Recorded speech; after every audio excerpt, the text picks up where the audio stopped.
You've been told to kill your ego, but what if your ego is actually here to help you?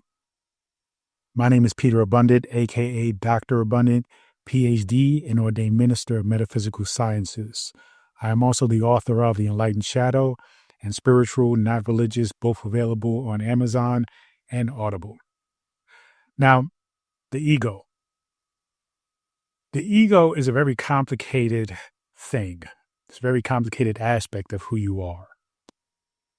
And when we think about the ego, we often equate the ego to the devil, meaning that in the spiritual realm, in the spiritual world, in the spiritual community even, we equate this thing called the ego as something that we have to kill and destroy in order for us to be our enlightened selves, in order for us to be happy and fulfilled in our lives.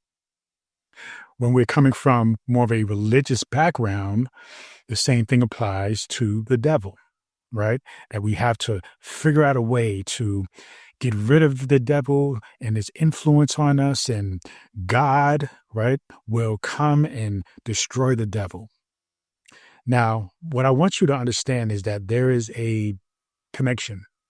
There is a sense of recognition between what we talk about from a religious standpoint, God versus the devil, and in the spiritual community, when we talk about consciousness versus ego. You see a pattern here already, right? That essentially we're talking about two aspects of ourselves, one at odds with the other. Now, the reason why this is something that we experience in the spiritual community is because most people who are spiritual are still influenced by their once religion, right? Or the influence of religion in the community, in the vast majority, right? In their country, you see? So even though you may say, yes, I'm spiritual, not religious, you still need to acknowledge the fact that religion still may be playing a part in influencing your spirituality.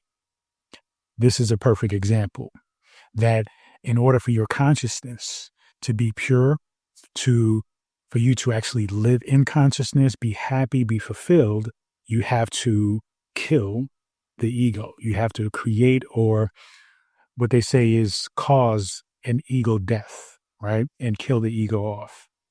Now, there is a deeper level that you get to along the spiritual journey when you recognize, just like I'm about to explain to you, that the ego is in fact your friend. Okay. Now let's get into really what the ego is. The ego, simply defined, right? It can be defined as your identity.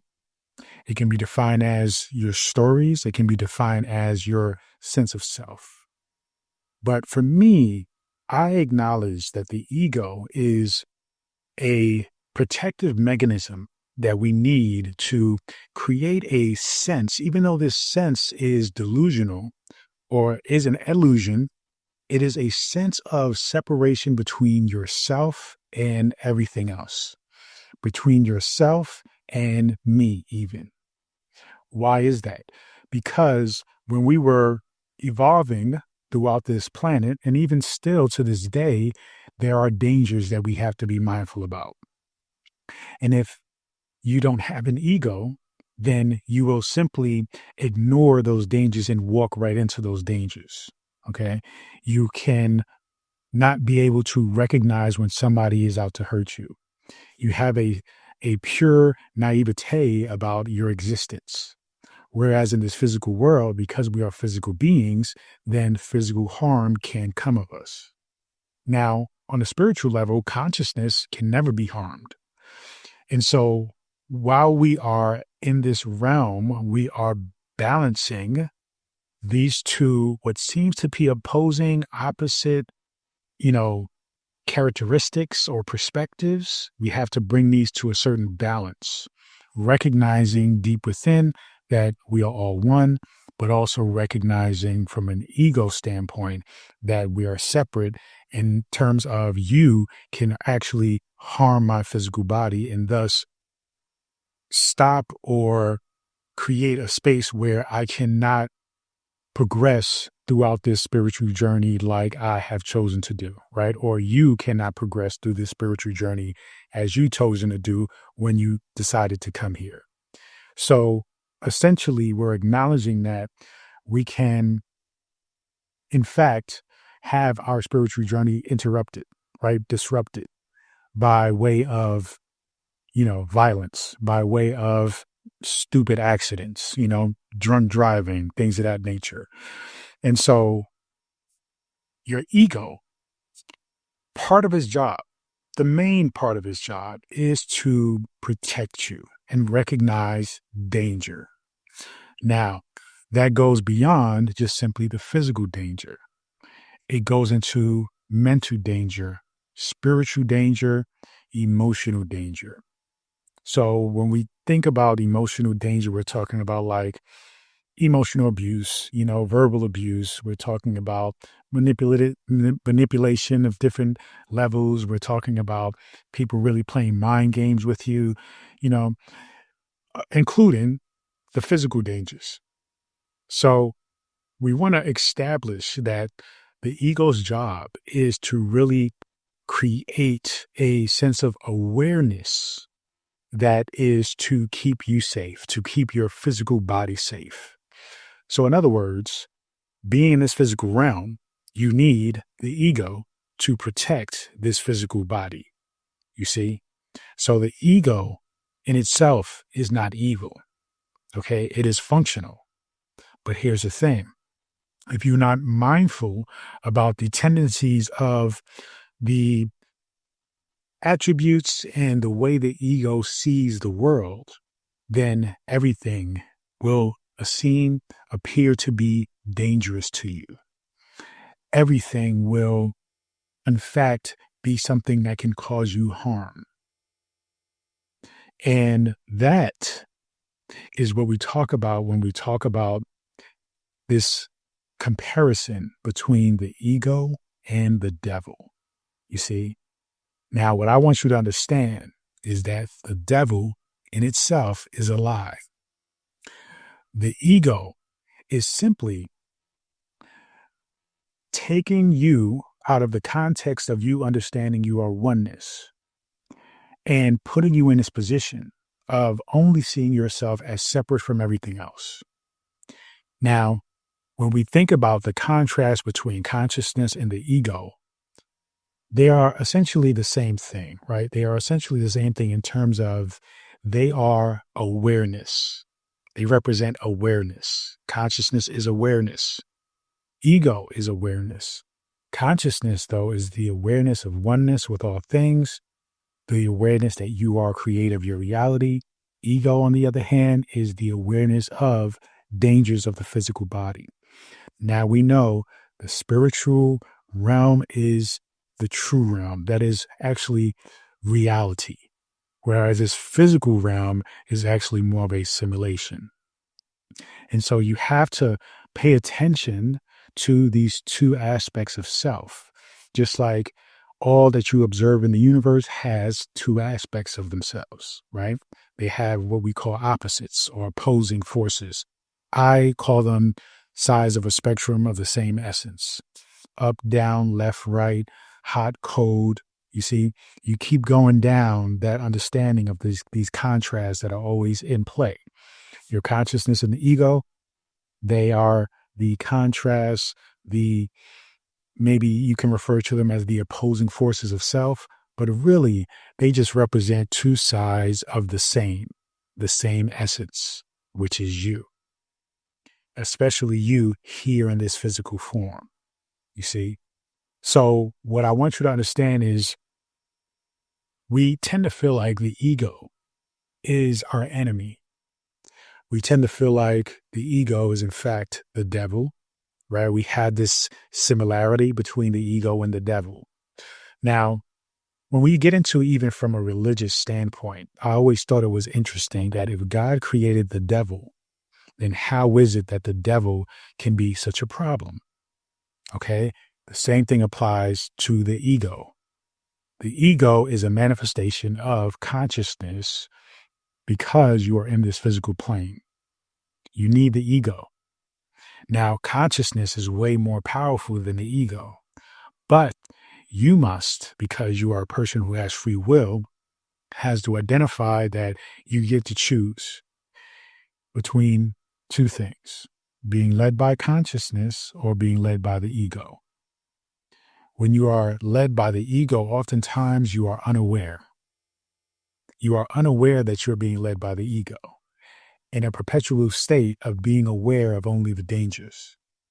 Whereas the contrast of that, the other side of the spectrum, is you are aware that you are aware, which is consciousness. So you see how these two things are the same but different. They are awareness. One is aware that you are aware.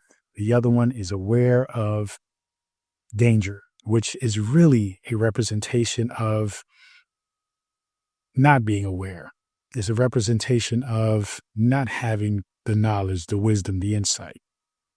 So they are just simply the same essence, expressed differently. Okay.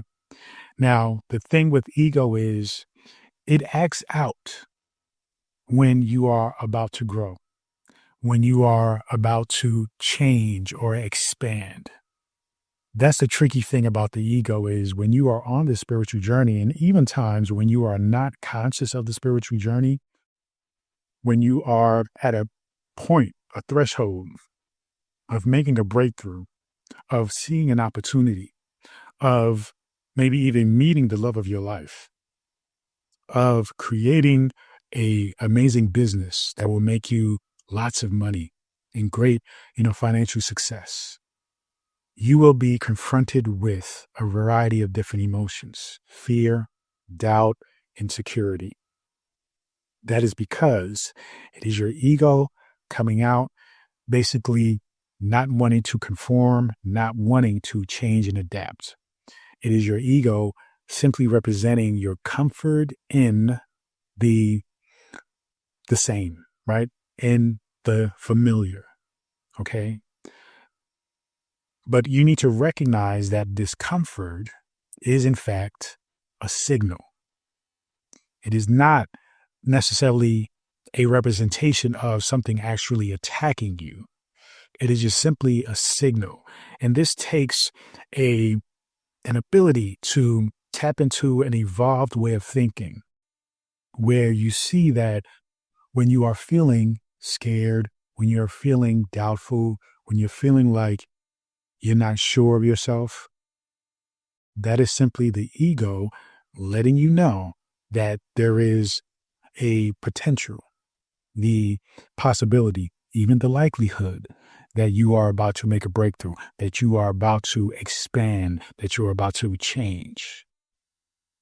So instead of allowing the ego to dictate and basically sway you simply by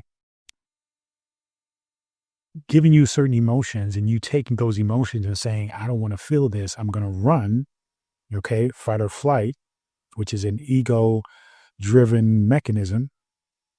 You then acknowledge the feelings. You recognize what the ego is doing, okay? And then you understand that you are not in actual danger.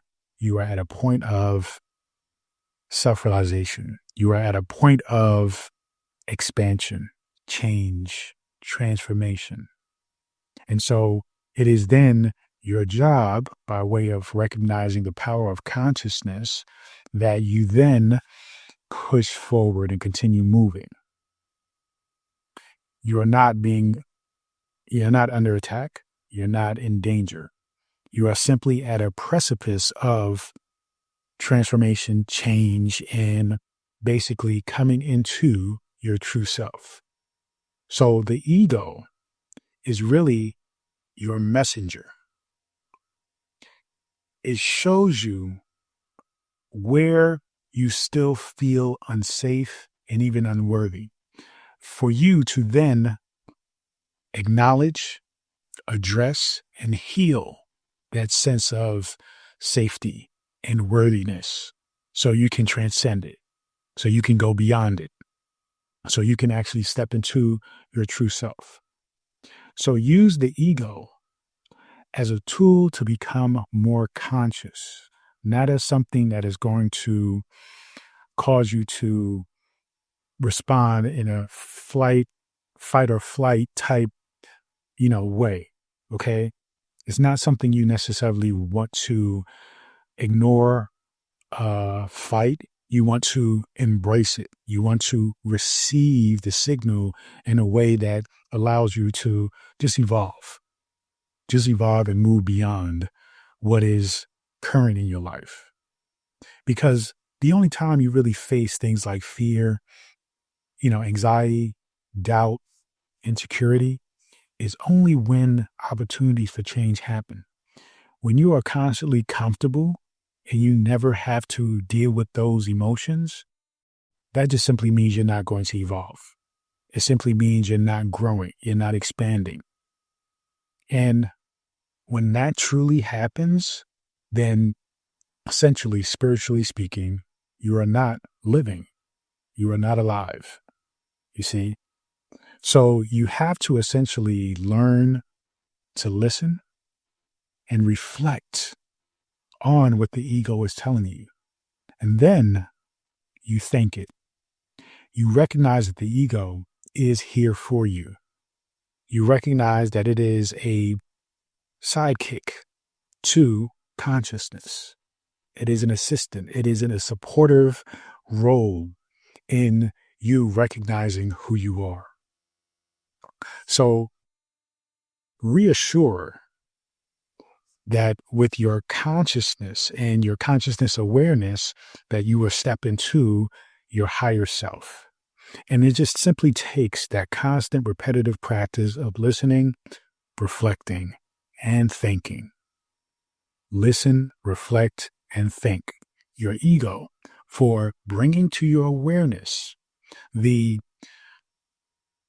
quote unquote weaknesses, the aspects of self that you need to heal and address in order for you to peel away the excess and really expose the core of who you are and really tap into the essence of who you are. So that way you can actually live the life that you've been dreaming about, that you've been longing for, that you've been telling yourself you're trying to do, but not actually doing anything about it. You have to address that aspect of you because that is the only thing holding you back. It's not the devil. All right. It's not the person you can't stand at the job. It's not anybody else but your own ego that is stopping you from achieving what it is you're meant to achieve. So instead of rejecting the ego, listen to it. Listen from a perspective of not, oh, it's telling me I'm scared. It's telling me to run, so I'm going to run. No, the fear is telling you that you are at a space where evolution is right at the door, right? It's right there. You're right at the gate. And if you want to evolve and get past this fear, get over this fear, evolve through it, then you have to now address it. And that is what the ego is telling you. Now, the thing that you want to do to help support you in this is lean into consciousness. It doesn't help you to focus on the quote unquote bad. Don't focus on what the ego is trying to tell you to do in terms of only listening to the ego and then trying to only reject the ego. You see what I mean? What you want to do is, yes, you want to acknowledge the triggers and the emotions that the ego is putting forward, but you want to do so from a place of recognizing consciousness, from consciousness. When you focus on, okay, the ego told me this. Now I'm going to sit in a space of consciousness and then address those things from a place of consciousness. It's like manifestation. You focus on what you want. You never focus on what you don't want, but You have to experience what you don't want to some degree in order for you to gain perspective on what it is that you do want. You see how all this stuff overlaps, right? You want to focus on consciousness, but you want to pay attention to the signals and what the ego is telling you. But you're not going to sit in that space with the ego, right? You're not going to sit in it and just sulk in it, and you're not going to be miserable in it. You're going to take it, and then you're going to bring that information and insight to consciousness. And then from a place of consciousness, from a place of oneness, from a place of love, understanding, compassion, from a place of strength and empowerment, you're then going to heal those aspects of yourself that the ego is bringing to your attention. Remember, instead of rejecting the ego, you listen. Then you take action from consciousness and transcend the issues that the ego has brought to your attention. If you liked what I shared with you today, please put in the comments, message received. Thank you so much. Peace and abundance always. Feel free to go to drabundant.com, subscribe to my daily newsletter, and get access to this free ebook, The Power Within. Continue to join me on this journey. Peace and abundance always.